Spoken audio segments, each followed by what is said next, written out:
Rushing to my flight, I tripped over a little girl by the gate. "Watch where you're sitting," I snapped. She smiled up at me and whispered, "Don't take that flight. Go home. Something's waiting for you." I tripped over a little girl sitting by gate 47 at O'Hare International Airport on Tuesday, March 12, 2024, at 2:47 p.m., 15 minutes before my flight to Chicago was supposed to board. My coffee, Grande Dark Roast, 4.75, still hot enough to burn, spilled across the gray carpet in a spreading stain that looked like accusation. My briefcase hit the floor with a crack that made people look up from their phones, made the businessman across from me wince, made me feel the familiar heat of embarrassment and anger rising in my chest. "Watch where you're sitting," I snapped at her, my voice louder than I'd intended, sharp enough to cut through the ambient airport noise of rolling suitcases and gate announcements and crying babies. She was maybe 6 years old, blonde hair in pigtails tied with blue ribbons, holding a stuffed rabbit that had seen better days. One ear bent, the fur worn thin in places from being loved too hard. She was sitting cross-legged right in the middle of the walkway where people needed to pass, where anyone with half a brain would know not to sit, where she'd apparently decided was the perfect spot to play with her toy. She looked up at me and smiled, not the guilty smile of a child who knows she's done something wrong, not the scared smile of someone who'd just been yelled at by an angry stranger, just a calm, knowing smile that made something in my stomach twist uncomfortably. "Don't take that flight," she said, her voice clear and certain, like she was telling me a fact as obvious as the sky being blue. "Go home. Something's waiting for you." I stared at her, my briefcase still on the floor, coffee still seeping into the carpet, people still watching. "What? Go home," she repeated, still smiling that strange smile. "Trust me." A woman rushed over, mid-30s, stressed expression, diaper bag over one shoulder. "I'm so sorry, sir." She wanders off. The woman grabbed the girl's hand, started pulling her away. "Lily, how many times have I told you not to sit in the middle of—" They disappeared into the crowd of travelers, the woman's scolding voice fading into airport background noise. The little girl looking back at me once over her shoulder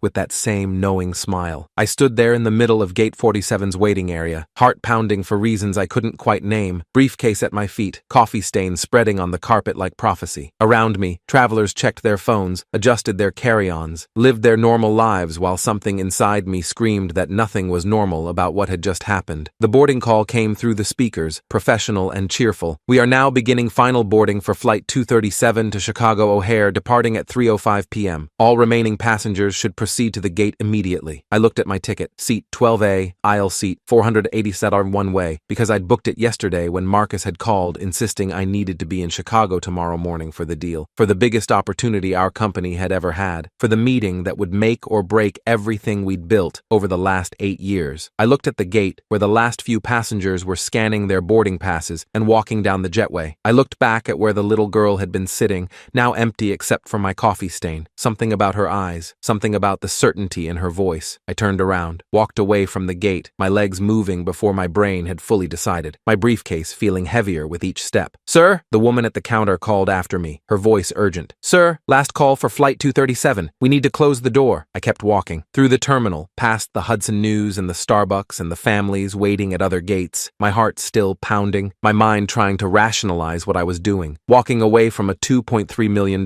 deal, walking away from 6 months of negotiations, walking away from everything Marcus had been pushing for since September. Got to the parking garage level 3, section E. My hands were shaking as I unlocked my car, a black BMW 5 Series I'd bought 3 years ago when the company had its first really profitable year. I sat behind the wheel for a full minute, staring at the concrete wall before I called my assistant. "Linda, cancel the Chicago meeting." "What? Mr. Harrison, this is the biggest deal we've ever—" I said cancel it. Tell them I had an emergency. Reschedule for next week. But Marcus said this was time sensitive, that if we don't close today, the investors will— I don't care what Marcus said. Cancel it. I hung up before she could argue more, before I could second guess myself, before the rational part of my brain could override whatever instinct had made me listen to a 6-year-old girl telling me to go home. I drove 23 minutes from O'Hare to our house in Evanston, the GPS showing 2:58 p.m., traffic lighter than usual for a Tuesday afternoon. The whole way I kept thinking about that girl, her smile, her certainty, the way she'd said, "Something's waiting for you," like she knew, like she could see something I couldn't. I pulled into my driveway at 3:21 p.m. My wife Rachel's car was there, the white Lexus SUV I'd bought her last Christmas, the one she'd cried over because it was too much, but I'd insisted because she deserved nice things, because 8 years of marriage meant celebrating success together. She should be at her office. She was a real estate agent, and Tuesdays were her biggest showing days. She'd left at 7:30 a.m. this morning, saying she had back-to-back appointments until 5 p.m. I sat in my car in our driveway, staring at her Lexus, feeling that same twist in my stomach I'd felt at the airport. Something's waiting for you. I went inside. The house was quiet, the kind of quiet that feels wrong, that feels heavy, that makes you aware of your own breathing and heartbeat. Our house, the 4-bedroom colonial we'd bought 6 years ago, decorated by Rachel with her perfect taste and her eye for detail, filled with furniture and art and memories of a life I'd thought was solid. Rachel? My voice echoed slightly in the high-ceilinged foyer. No answer. I walked through the living room, past the couch we'd picked out together at Crate and Barrel, past the photos on the mantle of our wedding and our vacations and our life, walked up the stairs, each step creaking in familiar places, the sound loud in the silence. Heard sounds from the bedroom, voices, movement. My stomach dropped. That feeling when you know what's coming but your brain refuses to process it, refuses to make it real until you see it with your own eyes. I opened the door. My wife Rachel, naked in our bed, the bed we'd shared for 8 years, the bed where we'd talked about having kids someday, the bed where I'd held her when we lost Emma 5 years ago and thought the grief would kill us both. And Marcus, my business partner Marcus Chen, the man I'd trusted with half my company, the man I'd known since college, the man who'd been my best friend for 15 years, both of them frozen in a tableau that would burn itself into my memory forever. Rachel screamed, grabbed the sheet, tried to cover herself, her face going from pleasure to shock to horror in the space of a heartbeat. Marcus jumped up like he'd been electrocuted, his face pale, hands fumbling for his clothes scattered on my bedroom floor. Dave, this isn't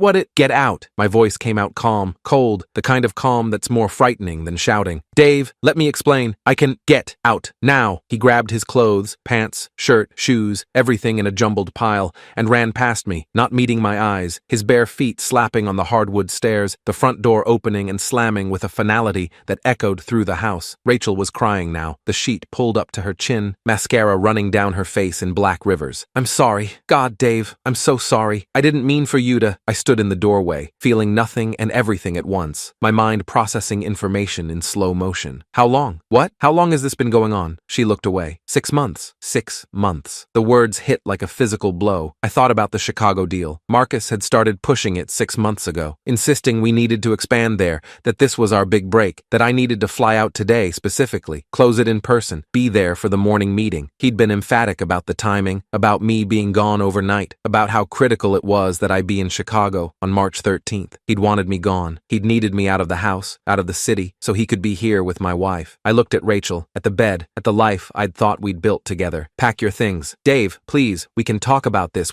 You have 1 hour. Please, I love you. It was a mistake. It didn't mean— 1 hour. After that, I'm calling a locksmith and changing the locks. She started sobbing harder, those loud, dramatic sobs that used to make me want to comfort her, that now just made me feel empty. I walked out, closed the bedroom door on her crying, went downstairs to the kitchen, and sat at the table where we'd eaten breakfast together 8 hours ago when she'd kissed me goodbye and wished me luck on my Chicago trip, and I'd told her I'd be back tomorrow night. My phone rang. Marcus. I stared at it for 3 rings before I answered. Dave, listen, I can explain. The Chicago deal. You set it up. Silence on the other end. You insisted I fly out today. Be there tomorrow morning. Stay overnight. You needed me out of town so you could— I couldn't finish the sentence. It wasn't like that. How much of the company were you planning to take? The silence lasted longer this time. I could hear his breathing, fast and shallow. I found the documents, Marcus. Last week, the ones in your office. The transfer papers showing 40% of my shares being signed over to you. His breathing stopped entirely. I was going to confront you in Chicago, at the meeting, in front of the investors. Make you explain to them how you forged my signature on corporate documents. I kept my voice level, conversational, like we were discussing the weather. But this is better. This is so much better. Dave, those documents. I can explain. Tell me again how long you've been sleeping with my wife. I'm not going to— Tell me how you forged my signature on those transfer documents. Tell me about the Chicago deal and how you set it up with investors you knew would side with you. Tell me how you plan to force me out of my own company. You can't prove— I have the documents, the originals and your forgeries. My lawyers had them for 3 days. I gave them to him on Friday, told him to prepare everything for when I got back from Chicago. Wire fraud, corporate theft, forgery. The SEC is very interested in cases like this. I could hear him breathing again now, fast, panicked breaths. What do you want? Your resignation, effective immediately. You walk away from the company with nothing, no shares, no severance, nothing.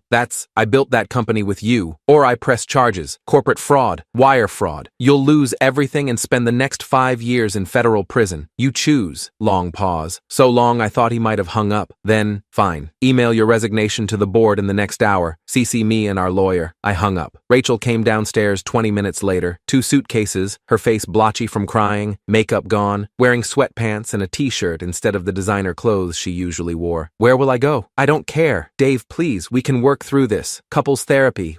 You've been sleeping with my business partner for 6 months, while he was planning to steal my company. While you knew, I stopped, processed the timing. You knew about today. You knew he wanted me in Chicago. Her face went white. She didn't answer. Get out of my house. She grabbed her bags, walked to the door, her footsteps heavy on the hardwood. She turned back, one hand on the doorknob. How did you know to come home? How did you? I thought about the little girl at the airport, her smile, her certainty, her stuffed rabbit with the worn fur. Someone warned me. Who? I didn't answer. She stood there for another moment, waiting for an explanation I wasn't going to give, then walked out. Her car started, backed out of the driveway, disappeared down the street. I sat in the quiet house, our house, my house now, and pulled out my phone, searched local news, found it immediately. Flight 237 to Chicago. Mechanical failure forces emergency landing. No serious injuries. The flight I was supposed to be on. The flight that had left at 3:05 p.m. and had been forced to make an emergency landing 20 minutes later due to engine failure. All passengers safe, but the plane had dropped 5,000 feet in 30 seconds. People had been screaming, praying, saying goodbye to loved ones through texts. The kind of near-death experience that makes the news, that makes people grateful to be alive. I stared at the article, reading it twice, my hands starting to shake. Then I remembered something else. The little girl's stuffed rabbit. It had a name tag. I'd seen it when she looked up at me. A small white tag sewn into the ear. Emma, my daughter's name. The daughter Rachel and I had lost 5 years ago when she was 18 months old. Sudden infant death syndrome. The kind of tragedy that breaks marriages or makes them stronger, and ours had done both, and neither. The daughter, who would have been 6 years old this year, who would have had blonde hair like Rachel's, who would have smiled like that, with certainty and love. I walked to the mantel, picked up Emma's photo, the last one we'd taken of her, blonde hair starting to curl, blue eyes bright, that same smile. The photo I looked at every day but had stopped really seeing because the pain was too much. Same blonde pigtails, same smile, same age she would have been. My hands started shaking so hard I almost dropped the frame. I'd spent 5 years trying to save my marriage after we lost her. 5 years of grief counseling and forcing conversations and pretending we were okay when we weren't. 5 years never knowing my wife had already moved on with my business partner, that they'd been planning to take everything from me, my company, my money, my life. And my daughter had reached across whatever barrier separates the living from the dead to warn me, to save me from a plane that would have crashed, to bring me home to find the truth, to protect me one last time. I sat down on the floor in front of the mantel, Emma's photo clutched in my hands, and for the first time in 5 years, I let myself cry, not for what I'd lost today, but for what Emma had given me. The truth, my freedom, a second chance at a life that was actually mine. The house was quiet around me, but I wasn't alone. I could feel her there, in the afternoon light coming through the windows, in the stillness of the air, in the certainty that sometimes love is stronger than death, and daughters protect their fathers even from beyond the grave. Thank you, baby girl, I whispered to the empty room, to her photo, to whatever force had sent a 6-year-old angel to Gate 47 to save my life. Thank you.